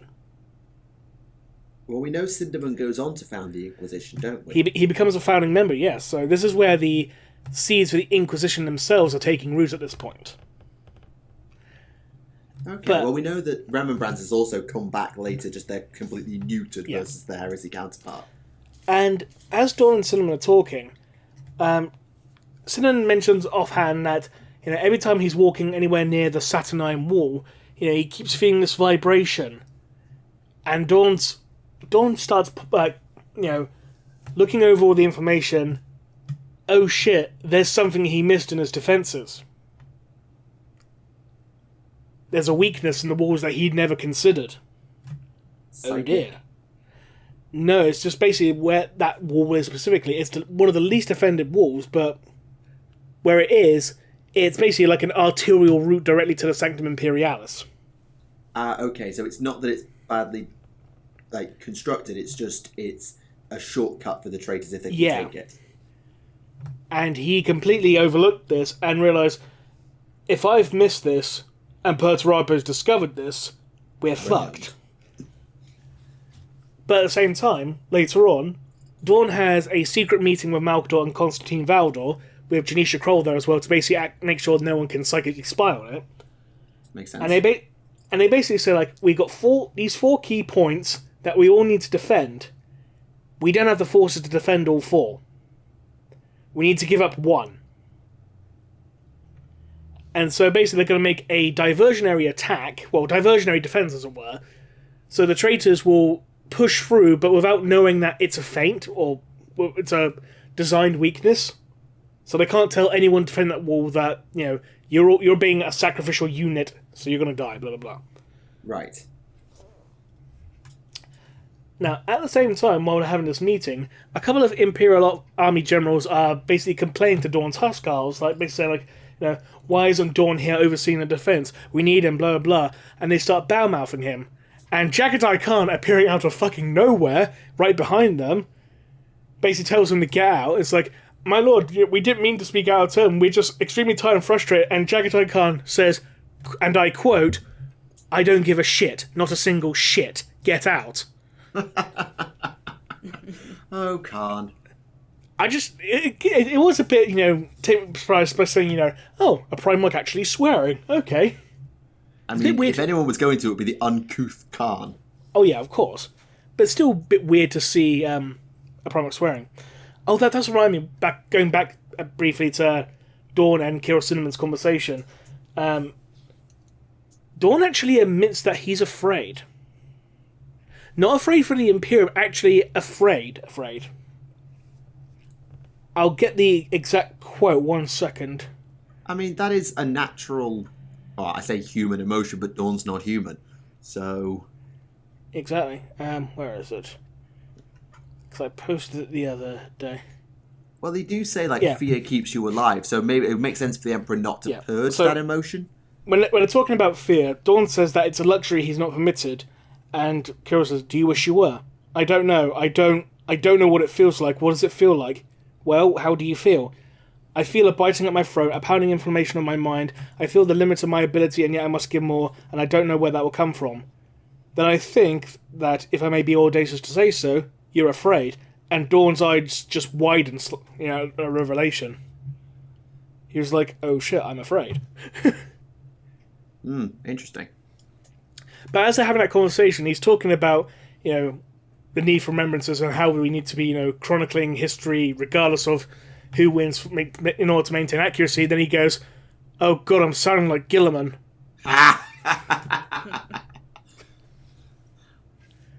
The fact that you sound like Gilliman is an insult is just... That's good. I like that. But yeah, what else is there? Oh yeah, Ahriman and Mortarion are basically the Thousand Sons of the Death Guard have basically been instructed by Perturabo to lead another assault directly, even though, they don't get on because, the whole Nicaea shit. Yeah, Nicaea will have left some bad blood between those two, and Tzeentch and Nurgle don't get on either. No. There's also the fact that Mortarion admits that he hates what he has now become. Oh, we knew that. Yeah, exactly, but it's still quite interesting to see that, this shortly after ascending to demonhood, he hates it. It's been a fucking week, Mortarion, you fucking hate it, god damn it. True. But we also have a little bit of a revelation showing that Ahriman has been subtly manipulating Perturabo in regards to stratagems and battle plans, just so he can basically, he's setting up for the events of the Fury of Magnus novella that's coming out, because that takes place after this novel. Even though maybe afterwards. That's the novella, isn't it? Yes, it is, yeah. Thought it was. What else is there? meanwhile, Perturabo and Abaddon have been talking, because Abaddon's basically convinced Perturabo of the weakness in the Saturnine wall, even though Horus doesn't want to have him lead an assault there just yet because Horus has other plans. Abaddon convinces him otherwise, and Perturabo's saying, "Oh, I suppose you want to lead the assault, don't you, Abaddon? That's why you're bloody here." No. Now, Abaddon's like, "Well, who else would you trust? Out of your strategic brilliance, who would you rather have leading an assault on such a vital area?" Oh my god, the sass. No. And Perturabo's response, "I'd have the Lunar Wolves." Not the Sons of Horus, the Lunar Wolves. Well, we know that the Sons of Horus are kind of bastardized versions of Lunar Wolves, so... I know, but it's like, that's backhand. It's like, you know who I'd rather have? I'd rather have the people you fucking were, not what you are now. You're not as good. Yeah, it's like, you used to be the best Legion, now you kind of suck. Yeah. Which, to be fair, is Horus's entire attitude to the Traitor Primarchs. Like, why did I get the misfits and the broken ones? So, it's a nice backhand, I quite like that. And it is interesting, obviously, because Abaddon goes on to abandon the Sons of Horus and form the Black Legion anew. So, it's interesting that maybe that's a subtle, setting Abaddon down that path of forget the Sons of Horus, that's not who you need to be. And the best part, Abaddon steps a little too far by saying, if you're not willing to take advantage of a strategic opening like this, is it any wonder that Dawn beats you? To which Perturabo picks Abaddon up by the throat, lifts him high off the ground so Abaddon's literally kicking his feet in the air, spits in his face, and then hurls him across the room, one-handed. Never mind the chokeslam from hell, that's... Now, bear in mind, Abaddon in full Terminator plate. When Perturabo and Perturabo is literally just in his underpants at this point. Okay, so unarmoured Primarch can throw Terminators across a room. Good to know. Yeah. It's like, what do you expect if you say, oh yeah, Rokodon's better than you? You what?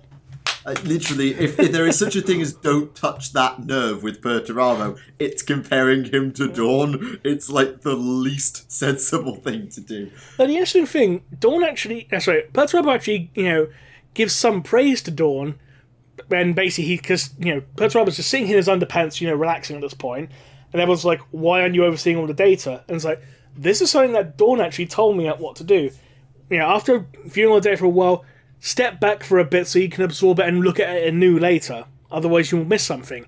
That's how he was able to beat me in all those simulations, because he did that. And interestingly, Dawn has forgotten his own lesson because he missed the gap in the Saturnine wall because he's been so Exactly. busy. So, they're kind of becoming reflections of each other again now. Which is actually, that's a nice touch. I like that. And it gives Perturabo some character besides whiny bleephead. Yeah.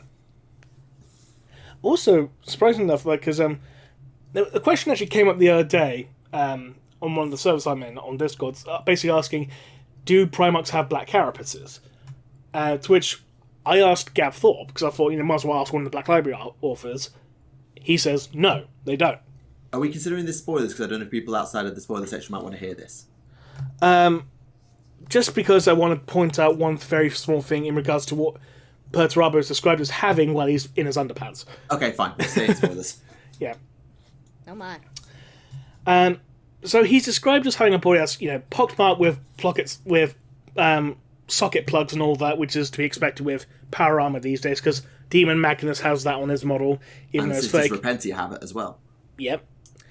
But he's also described as having subdermal circuitry. So, from what I understand, if I'm interpreting it correctly, Perturabo has basically invented his own artificial black carapace to better interface with his Logos armor. Which actually makes sense, because the Logos armor can then interface with the tank, can't it? Mm-hmm. So maybe that's what it's for. If any of the Primarchs were going to have, create their own black carapace, it would have been Perturabo, let's be bloody honest. It would, yeah. It would be his thing. But it's interesting that we mentioned that, and then going with what Gab says about Primarchs don't have a black carapace. And that leads to the question, how do they interface with their armor? And I know you and I talked about this very briefly in terms of how do they do it. I assume it's going to be a fact that their armor is so advanced due to it being, handcrafted that it's just interfaces in a completely different way without needing a black carapace. Well, I'm not sure on this one. Do Custodes have a black carapace? I don't think we actually know anything in regards to the actual biology of a custodian. All we know is that they're created using bioalchemy. Yeah, because if the custodians don't have a black carapace, how do they carry around their Auramite armor? I know Auramite's not Ceramite, it's different. I assume the same way that a Sister of Battle carries her power armor. Because they don't have black carapaces either. Precisely. So there might be some interface there or not. But maybe because the Primarchs were handcrafted using psychic nonsense, it may be that their armor is almost attuned to them in some way. I don't know. So basically what you're saying is that the warp did it. I mean, 95% of the Primarchs comes down to the warp did it, let's be fair. Fair enough.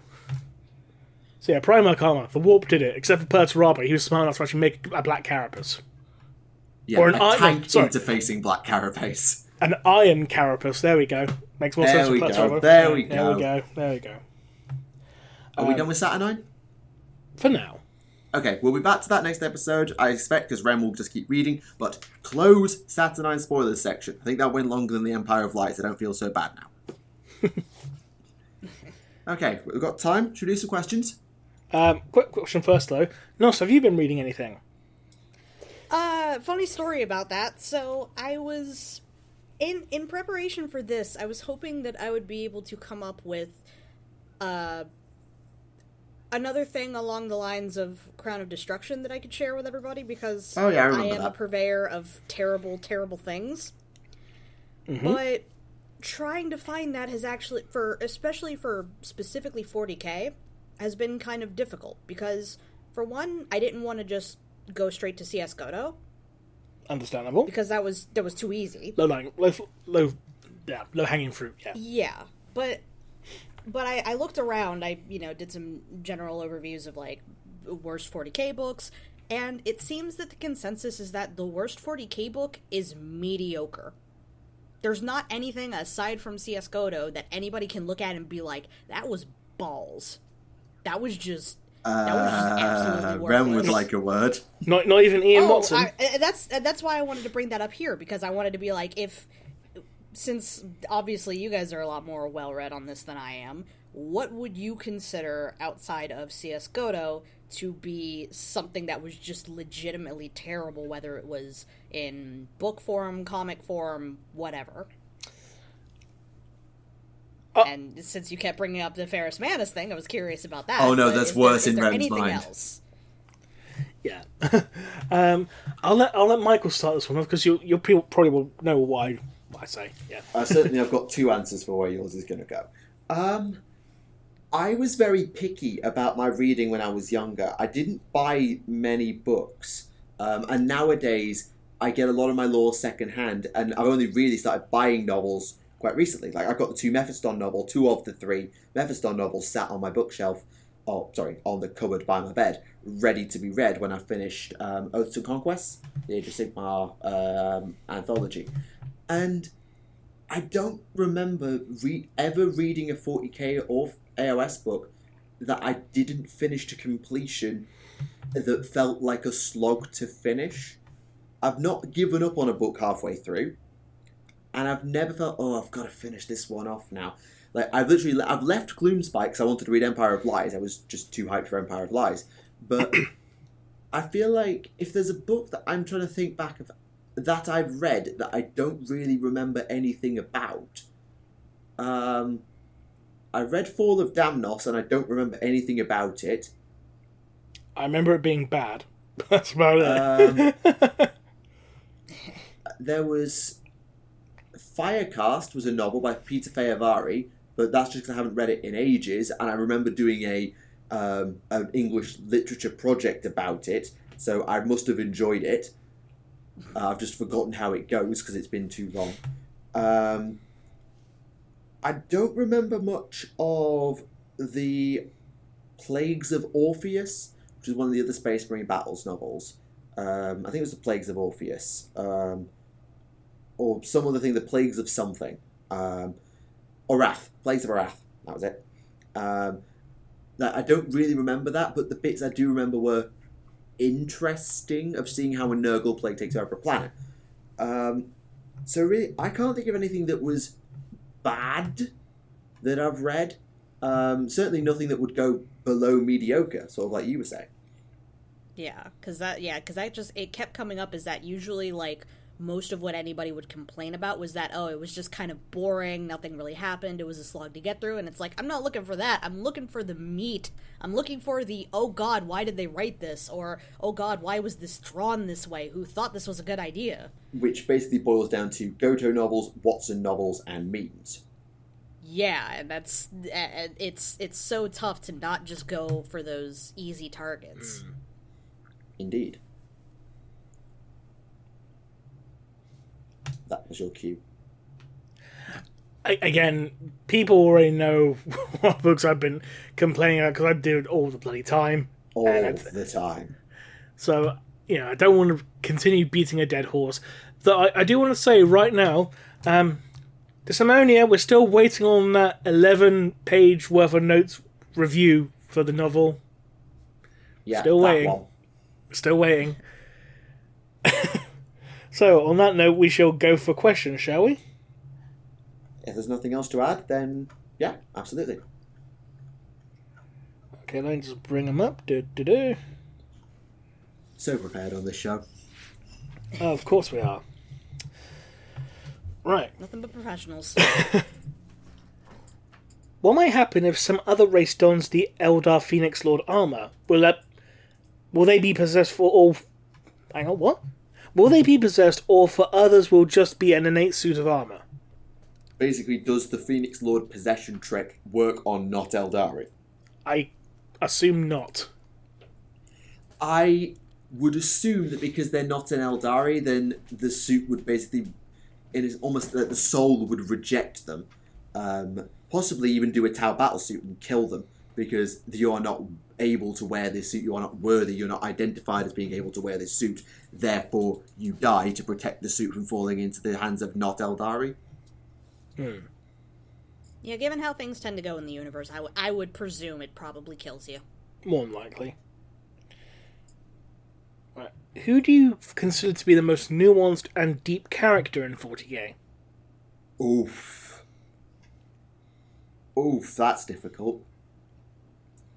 Like, I've got my biases toward Farsight because of how well done and how well written his... I'm not going to get into spoilers, but how well written his fall and split is done. It's so well written. But his character is still genius Tau beatstick, who is also a bit hubristic. It's not that complicated. It's just good writing. In terms of nuance, though, I found Cato Sicarius quite interesting in Knights of Macragge as a character, because he's starting to shift from this poster boy hero to a much more interesting and human character, which I quite liked. But also, I apologise for someone's dog barking in the background. I didn't even hear it. I've had cars passing by every so often, so, Okay. It's fine. I will get cleaned up in the edit if I can. But yeah, I think Sicarius is probably the best example I've got, just because of how good Knights of Macragge was. But I haven't read half as much, particularly for Heresy, as you have. I'm going to make a somewhat potentially controversial choice here. I'm going to go for Abaddon. Go on. Just because, because we have so, much information to draw on from things like, his days, from the Lunar Wolves to, his abandonment of the Sons of Horus to his founding of the Black Legion, and basically his motivations for doing it, why he wanted to reform the Black Legion, why he wanted to sever it, all connection to Horus and all that. I just think that's a really good, a lot of character development for this guy. Yeah, I mean, memes aside, because, we all know that Abaddon's, a bit of a meme because the whole, people saying like, oh, Abaddon the Armless, meh, meh, meh. But when you actually get down to reading about him and reading stuff from his point of view and stuff, he is actually a really incredibly interesting character. Yeah, I think it's similar to what they did with Khan in the Heresy era. Not Jagtai, the Betrayer. Khan the Betrayer, yeah. because he goes from this saviour of the World Eaters at the hands of Angron to the destroyer of the World Eaters by his own hand across the Heresy era all the way up to Scalathrax. So, and seeing his relationship with Argel Tal and his stuff on Prospero, that is a really interesting side story. It's certainly probably not got the same depth and shift as Abaddon does, because Abaddon's also got the modern stuff with the fall of Cadia and his almost love of the vengeful spirits, the fact that he'll abandon killing Marnius Galgar to go and protect his baby ship. So it's, yeah, Abaddon's a great shout, actually. Nost? I cannot comment, as I have not gotten deep enough into material to be able to really say, oh, this person is particularly nuanced. That's fair. I am still a baby child in this. We'll just go and say boy then. I didn't want to go with text-to-speech characters. Damn it, it's cheap. It's cheap and easy. Right. Because then I could be like, oh well, we've written Magnus to be a very a subtle and nuanced character. That's too easy. Damn it. Fair enough. Right. We know there are demon princes. Are there demon princesses? Funny enough, in the Sermon novel, they do actually use the term demon princess, and I think it's like the only time they use that term. Yeah, don't they usually, like, even if one considers itself like female, don't they still use the term demon prince? Yeah, normally it's been used as effectively a gender neutral term. You know. Yeah, despite the lack of neutrality in the term, it is still treated as the catch-all for all of them. I'm trying to think of others outside of the Sermon novel, and I know I'll miss a few, who are women ascended to the rank of demon. Oh! Ingathel the Ascended, obviously. Excuse me. Flipping Ingathel, she was ascended to a demon. Yeah. So, yeah, so I apologize for the coughing. Yeah. I mean, like, was she ever referred to as a demon princess? I think the person was saying. I haven't read the novel in question, so I can't remember. Right, okay, fair enough. With the Heresy / Siege of Terror ending, what next big event would you like to see covered next? Scour. The Reign of Blood. Okay, yeah, Reign of Blood is really good, and Age of Apostasy in general would be great. I'd love to see the Scouring, just because it'd be nice to see how the Primarchs disappeared. Like, we know how Guilliman dies, but we don't know how Dawn goes. The path that tracks Korax to his shadow fighting Lorgar form, and then afterwards. What eventually... Do you know what? Those might be, a good idea for, a one-off mini-series, not necessarily of just the Scouring, just maybe what the Fates of the Primarchs or something, I don't know. Yeah, that could be interesting. The last hours of Rust before he fucks off into last hours of course, Dawn's death, for example, Jagatai disappearing into the webway, or maybe just after he disappeared into the webway, what happened next, kind of thing. Yeah, I think that would be really interesting. Like, getting to spend some time with Bjorn, in particular, just after Rust naps off, could be... I mean, I know we had that audio drama with Bjorn basically reminiscing with that one scene, but it would be nice to actually see probably more, from Russ's point of view in that regard. Yeah, so maybe, as a short mini-series rather than a full... And if we do that, we could actually have the book in regards to the fall of Caliban. Yeah, we do need a Fall of Caliban novel. That's something that does need to happen. If we don't get it as part of the Siege of Terror series, which is probably unlikely, and I'm still adamant that the Lionel Johnson Primer book should have been the Fall of Caliban. It would possibly be too Siege of Terror spoilery, though. What, that Horus dies? No, but as in, okay, because I know at the... I think I saw a spoiler for the end of Saturnine that really actually is a bit of a retcon. I think you know what I mean, or you might know what I mean. No. A certain individual turns up towards the end of one of the Siege novels who you weren't expecting to be there. No, it's not Johnson. I think I know who you mean. Yeah. Yeah. I think he's already been mentioned, though. It might be just a different character with a similar name, because we've met a soldier called Ollie Pearson. That's not who I was going for. No? I'll tell you later. But I feel like I've seen it somewhere where certain individual turns up toward the end, partway through the siege, even though their lot aren't supposed to be there yet. So they may be doing some changes to how the ending plays out. So I think it's just safer. But in regards to that, though, with the Russ novel, we did actually see towards the end of it, it was literally like post-siege, because we actually had Russ and Lion on Terra basically lamenting, oh, we couldn't get here in time, and it ended up with, Lion stabbing Russ. True. Yeah, okay, I can see it done either way, but I think it'd be a lot to sneak the fall of Caliban into the Primarch's pre-heresy series. It wouldn't make sense, because they're all pre-heresy, aren't they? Yes and no. Because, the Angron novel, the end of the Angron novel is, way past, the Horus Heresy, the end of that novel. Because, it involves, the world he's coming back to a world they actually, made compliant during the Great Crusade. But this is back when they're all, full-blown Khorne berserkers at this point. And this is, in the 41st millennium. The Rust novel, for example, basically has, it's initially set after the Heresy, and it has Rust telling a blood claw, hey, did you ever hear the story back when I was younger? Kind of thing. Okay, maybe I'm sort of extrapolating and making excuses. But it's a responsibility to write the Fall of Caliban. It's a proper responsibility. And there's also that Korak short story from his anthology novel, The Weregild, which takes place after the Heresy as well, because it involves him, killing the raptors. True. So, I suppose, yeah, I'm just making excuses, I guess. Alright. Right. In the House of Chains book on page 118, Feast of the Fallen, each fighter is a god, but they seem to represent the Chaos gods. The gods seem to act like the four, but there are 5 gods. What does Fury represent?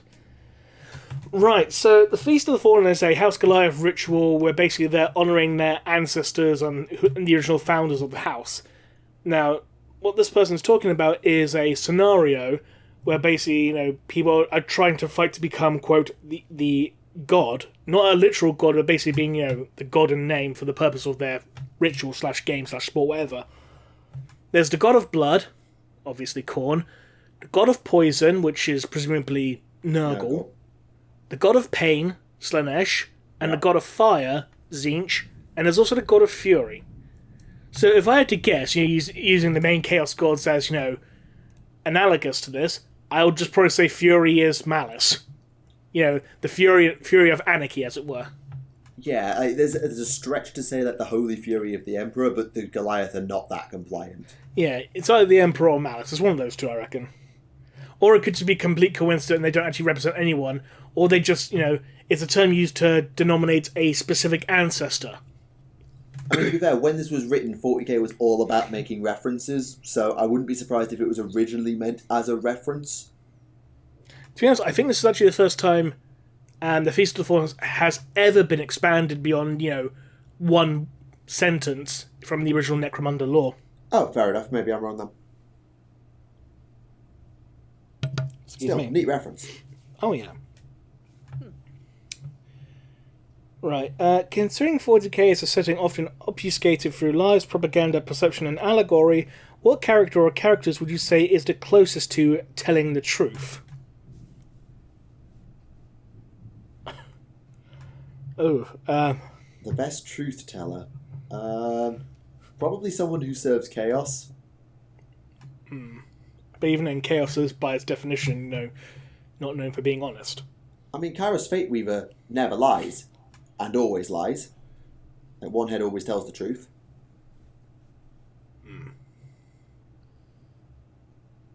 Best I've got. Do we mean just in terms of, narration, or... Well, I say character, so... In universe, because every author's opinion is subjective in terms of how they write their lore. So... I'm going to make a safe bet and say no one. The best I've got is Kairos Fate Weaver, because at least one head always tells the truth. The best I've got is Kairos. Yeah. Right. Do you think we'll ever see Mark 1 Terminator armor from Forge World or GW? At this point, probably not. Mark 1 Terminator armor? You know that really old road trade armor with the massive shoulder pads and like the cannon on top of it? I want it. I think it was actually called Saturnine armor. Right. Okay. Fair enough. Yeah, that's too old for me. There was. I love that design so much. Yeah, there was art of it in. I think it was some of the old Horus Heresy stuff. This one. I love it. Just, yeah. it's around. At this point, I sincerely doubt it. To be honest, we're closer to seeing Indomitus armor in the Horus Heresy series at this point. Which is I just want to see it like turn into a morph ball and roll away. But Samus is a demon in this fiction. Right. Can Space Marines or the Loyalist Primarchs become Imperial Saints? Well, the Loyalist Primarchs are saints, but they're not living saints. Remember, there's a difference between a saint and a living saint. Yeah, that's a thing that some people don't always remember is the Imperial Saints are people given that right by the Ecclesiarchy. To be a living saint, you have to be A, a woman, and B, alive.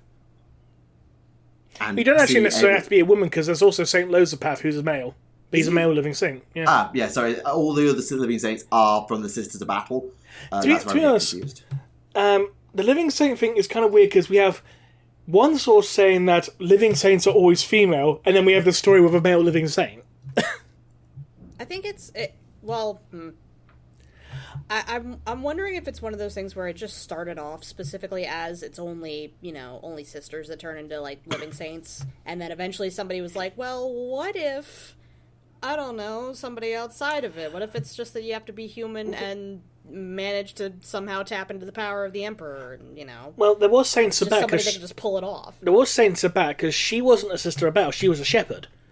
But then again, the new Sisters of Battle Codex says that she was linked to the Daughters of the Emperor cult. So it's like, so she was a Sister of Battle then. Okay. So somebody managed to loop it back around. It's like it just seems to be that eventually somebody will write one thing, and then eventually somebody will loop it back around into, oh no, but actually it was tied into this thing that we've always had. Yeah. Right. So I think it would be cool to see more. I don't know, maybe some rando guardsman manages to tap into the power, and what do we do with this? How do we handle this one? In fact, there is that one from Shroud of Night who potentially could be a living saint, because he was around guardsman and all of a sudden he started, casting the lights of the Emperor everywhere, banished a bunch of demons, and everyone was like, I know, let's turn him into a miniature Astronomicon, because everything is turned off because of the Secret of Benedictum being formed. So we can't actually see anything. Hit the flashlight a little too hard. Sigh. It's alright. Right. Has it ever been said what happened to the Grand Canyon? I don't think so. I imagine it's full of cables or shit, or both. Considering in the Vaults of Terror novels, there are literally like massive man-made canyons that are filled with cables that's the size of Warlord Titans. Yeah, it's a bit ridiculous. Yeah. There appears to be a storm a-brewing. Oh dear. Right. Do you think Savage Orcs will ever return to 40k? I mean, Feral Orcs exist, and they've actually got a subculture for them, for the Wild Boys and like Feral Orcs and stuff in Psycho Awakening 6, so that's the best you're going to get. Fair enough.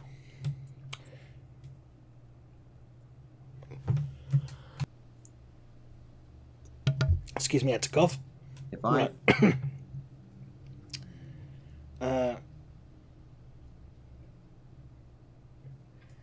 If it is found that killing the Emperor will allow him to resurrect, as he is being a perpetual, who would get the so-called honour of killing God?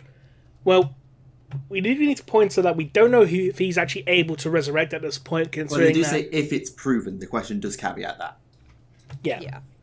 But I do think it's also important to point out as well, because Horus supposedly killed a Perpetual and mortally wounded the Emperor, he may not be able to do so.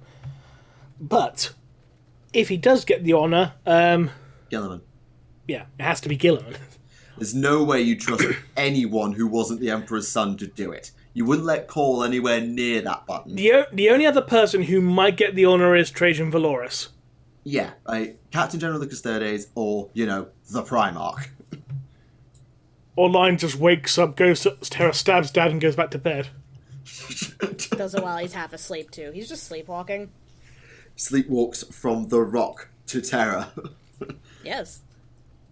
Uses his psychic power to open up a portal straight off his ship in the Rock, straight into the Imperial Palace throne, just stumbles through, punches the big red Terminus Decree button, and passes back out again. So just 5 more minutes. The Terminus Decree is Lionel Johnson's snooze button.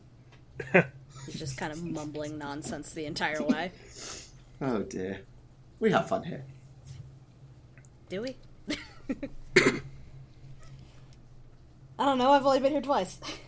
And to be fair, there was the one episode where we fully worked out how the old ones made the Tyranids. Was it the old ones making the Tyranids that we talked about with the Silent King episode? That was one theory. Yeah, that was the one we talked about it for like 10 minutes, and we had Scarlett recording the show for us, and she was just sat there like internally crying the entire 10 minutes we were discussing it because it hurts so much to listen to the Tyranids be deconstructed. Oh no, Silent King made the Tyranids. Yeah. That was it. The Silent King made the Tyranids. That was the theory. Thanks to that one issue of White Dwarf. Yeah, thanks White Dwarf for breaking Scarlett for 10 minutes. That was a theory. I personally prefer the Zote theory myself. Yeah, there's plenty of options. Doesn't have to be any theory at all. It could just be they exist, they eat stuff. Done. Natural evolution, because why the fuck not? Sure, go with that. Okay. How are we doing for time? Got about 10 minutes to 2 hours. 10 minutes to 2 hours? Oh, sorry. 10 minutes. I thought you meant we've got 10 to 2 hours left or something. That's 2 more hours to go. Sorry. 4 hour special. That'll probably what episode 100 ends up being. With the amount of noise in that building. 24-hour live stream, how about that? I haven't got an internet strong enough to support that. Neither have I, so that's out the window. Never mind. Right. What happens to those priests or fabricator generals of the Adeptus Mechanicus that fall to chaos? Do they form a warband, join the Dark Mechanicum, or what happens to them? All of the above. Pretty much. It really is such an individual case. Same with Space Marines. Do they join a Traitor Legion? Do they join a Traitor Warband? Do they go it solo, go Renegade? It all depends. It's all up to their individual scenario. Mm. Right. Since Nurgle represents decay and stagnation, while Tzeentch represents mutation and change, would evolution be considered the equivalent of Nurgle and Tzeentch punching the shit out of each other? No, it's just Tzeentch doing stuff. I don't see how Nurgle factors into evolution whatsoever. Like, evolve and adapt or die, that's not really Nurgle at all, is it? I assume maybe in regards to the evolution of diseases and antibodies. I guess, though, I can kind of see what they were going for. Considering the whole, you either evolve or you die, so maybe Nurgle comes up with some new way of killing, and Tzeentch decides, okay, well, how do I get around this one? Oh, I know, give him bigger wings. I mean, that's what Isha kind of does, is that she whispers the cures to plagues to mortals. That's kind of her shtick. Yeah.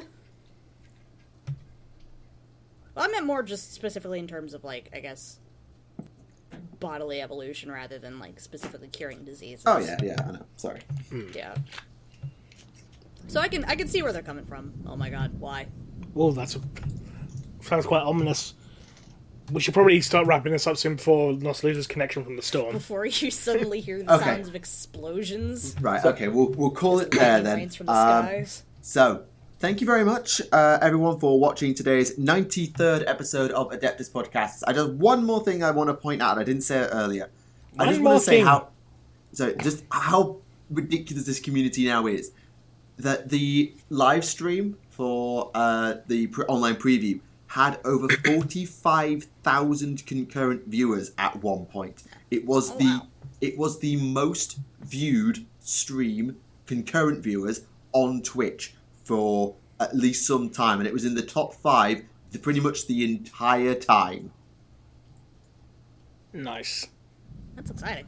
Yeah, that was a stat, and it kind of blew our minds. Like, yeah, this community actually really, really cares. We might constantly bash on GW, and we might shitpost a lot, but yeah, that was pretty awesome to see.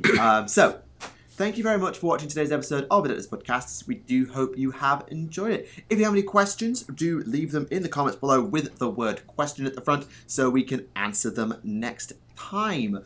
Obviously, we'll have another preview to talk about in the next show. And thank you very much to Nost for joining us for today's episode. Of course, and I'll try to have something a little bit meatier for if you ask me back again. I mean, as long as you turn up and entertain the audience, then you've done your job. So, can't really argue there. In fact, you could always just default to just doing impressions of Boy. I don't know. See, I that's the thing. I don't want to, like, do something that might come off as obnoxious like that. Because I could absolutely just sit here the entire time, plug my nose for 2 hours, and spout off random Boy lines. So yes, I don't think a lot of the audience would care. Ask that of me, I'll do it. Oh, Okay. That'll make episode 100 interesting if anything like that happens. Oh boy. In fact, we could always do a future episode where it's just, instead of having us, we have Boy on the show. Specifically Boy. I am in character the entire time.